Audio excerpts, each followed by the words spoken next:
ଜଣେ ବ୍ୟକ୍ତିଙ୍କର ଦୁଇଟି ପୁତ୍ର ଥିଲେ। ସେମାନଙ୍କ ମଧ୍ୟରୁ ସାନ ପୁତ୍ର ବାପାଙ୍କୁ କହିଲା, ବାପା, ସମ୍ପତ୍ତିର ଯେଉଁ ଭାଗ ମୋ ବାଣ୍ଟରେ ପଡ଼ୁଅଛି ତାହା ମୋତେ ଦେଇଦିଅ। ସେଥିରେ ସେ ଆପଣାର ସର୍ବସ୍ୱ ସେମାନଙ୍କୁ ବାଣ୍ଟିଥିଲେ। ଅଳ୍ପ ଦିନ ଉତ୍ତାରେ ସାନ ପୁଅ ସବୁ ଏକାଠି କରି ଦୂର ଦେଶକୁ ଚାଲିଗଲା। ଆଉ ସେଠାରେ କଦାଚାରରେ ଆପଣା ସମ୍ପତ୍ତି ଉଡ଼ାଇ ଦେଲା। କିନ୍ତୁ ସମସ୍ତ ଅପବ୍ୟୟ କଲା ପରେ ସେ ଦେଶରେ ମହାଦୁର୍ଭିକ୍ଷ ପଡ଼ିବାରୁ ତାହାର ଅଭାବ ହେବାକୁ ଲାଗିଲା। ସେଥିରେ ସେ ଯାଇ ସେଇ ଦେଶର ଜଣେ ଲୋକଙ୍କୁ ଆଶ୍ରୟ ନେଲା। ଆଉ ସେ ତାହାଙ୍କୁ ଘୁଷୁରି ଚରାଇବା ପାଇଁ ଆପଣା କ୍ଷେତକୁ ପଠାଇଲେ। ପୁଣି ଘୁଷୁରିମାନେ ଯେଉଁ ସିମ ଖାଉଥିଲେ ସେଥିରେ ସେ ଆପଣା ପେଟ ପୂରାଇବାକୁ ବାଞ୍ଛା କରୁଥିଲା। କିନ୍ତୁ କେହି ତାହାକୁ କିଛି ଦେଉନଥିଲେ। ମାତ୍ର ସେ ଚେତନା ପାଇ କହିଲା, ମୋର ବାପାଙ୍କର କେତେ ମୂଲ୍ୟାଙ୍କର ଖାଦ୍ୟ ବଳି ପଡ଼ୁଅଛି, କିନ୍ତୁ ମୁଁ ଏଠାରେ ଭୋକରେ ମରୁଅଛି। ମୁଁ ଉଠି ମୋର ବାପାଙ୍କ ପାଖକୁ ଯିବି ଓ ତାଙ୍କୁ କହିବି, ବାପା, ଈଶ୍ୱରଙ୍କ ବିରୁଦ୍ଧରେ ଓ ତୁମ୍ଭ ଦୃଷ୍ଟିରେ ମୁଁ ପାପ କଲି। ତୁମ୍ଭ ପୁଅ ବୋଲି ଡକାଯିବାର ମୁଁ ଆଉ ଯୋଗ୍ୟ ନୁହେଁ। ମୋତେ ତୁମର ଜଣେ ମୂଲ୍ୟା ପରି ରଖ। ସେଥିରେ ସେ ଉଠି ଆପଣା ପିତାଙ୍କ ନିକଟକୁ ଗଲା। କିନ୍ତୁ ସେ ଦୂରରେ ଥାଉ ଥାଉ ତାହାର ପିତା ତାହାକୁ ଦେଖି ଦୟାରେ ବିଗଳିତ ହେଲେ ଓ ଦୌଡ଼ି ଯାଇ ତାହାକୁ ଆଲିଙ୍ଗନ କରି ଅତି ସ୍ନେହରେ ଚୁମ୍ବନ ଦେଲେ। ପୁତ୍ର ତାଙ୍କୁ କହିଲା, ବାପା, ଈଶ୍ୱରଙ୍କ ବିରୁଦ୍ଧରେ ଓ ତୁମ୍ଭ ବିରୁଦ୍ଧରେ ମୁଁ ପାପ କଲି। ତୁମ୍ଭ ପୁଅ ବୋଲି ଡକାଯିବାର ମୁଁ ଆଉ ଯୋଗ୍ୟ ନୁହେଁ। କିନ୍ତୁ ପିତା ଆପଣ ଦାସମାନଙ୍କୁ କହିଲେ, ସବୁଠାରୁ ଭଲ ଲୁଗା ଚଞ୍ଚଳ ଘେନି ଆସ, ଏହାକୁ ପିନ୍ଧାଅ। ଏହାର ହାତରେ ମୁଦି ଓ ପାଦରେ ପାଦୁକା ଦିଅ। ପୁଣି ହୃଷ୍ଟପୃଷ୍ଟ ପଶୁ ଆଣି ମାର। ଆସ, ଆମ୍ଭେମାନେ ଭୋଜନ କରି ଉତ୍ସବ କରୁ। କାରଣ ମୋହର ଏହି ପୁଅ ମୃତ ହୋଇଥିଲା, ପୁନର୍ବାର ବଞ୍ଚିଲା, ହଜି ଯାଇଥିଲା, ଆଉ ମିଳିଲା। ସେଥିରେ ସେମାନେ ଉତ୍ସବ କରିବାକୁ ଲାଗିଲେ। ସେତେବେଳେ ତାଙ୍କ ବଡ଼ ପୁଅ କ୍ଷେତ୍ରରେ ଥିଲା।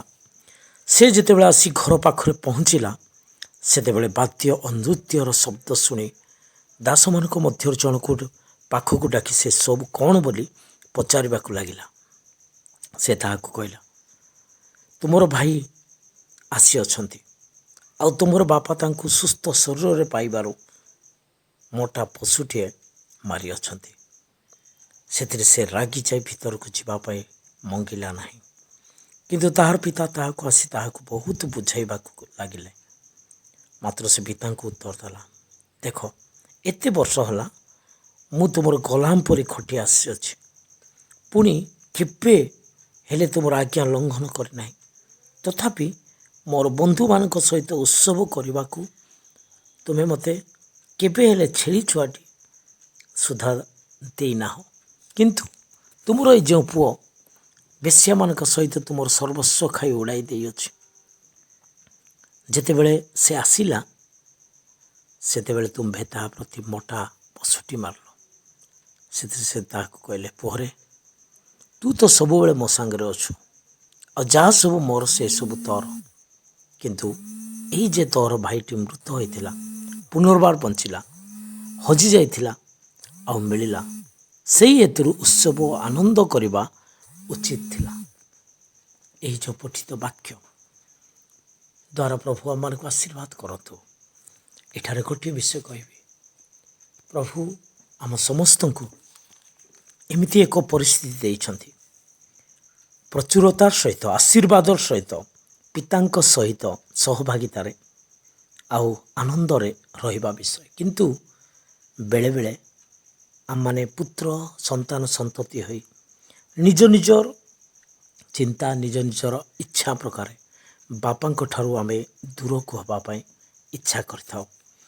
ଆମେ ଯେତେ ପ୍ରାପ୍ତ ହେଲେ ବି ଆହୁରି ଅଧିକ ଆମମାନଙ୍କୁ ସ୍ୱାଧୀନତା ଦରକାର, ଆମମାନଙ୍କୁ ଅଧିକ ସମ୍ପତ୍ତିର ଭାଗ ଦରକାର, ଅଧିକ ଫ୍ରିଡ଼ମ୍ ଦରକାର।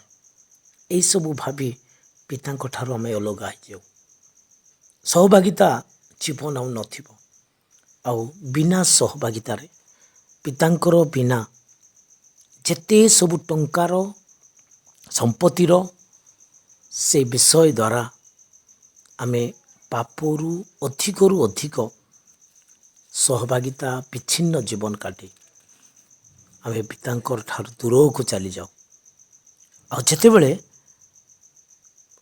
ଅଭାବ ଅନାଟନ ଆଉ ସମସ୍ତ ଅପବ୍ୟୟ କଲା ପରେ ମହା ଦୁର୍ଭିକ୍ଷ ଭଳି କେତୋଟି ବିଷୟ ସାମନା କଲା ପରେ ଯେତେବେଳେ ଅଭାବ ଆସେ ପ୍ରଭୁ ସେତେବେଳେ ଆମମାନଙ୍କୁ ବା ବାପା ଆମମାନଙ୍କୁ ଚେତନା ପରାମର୍ଶ ଦେଇଥାନ୍ତି।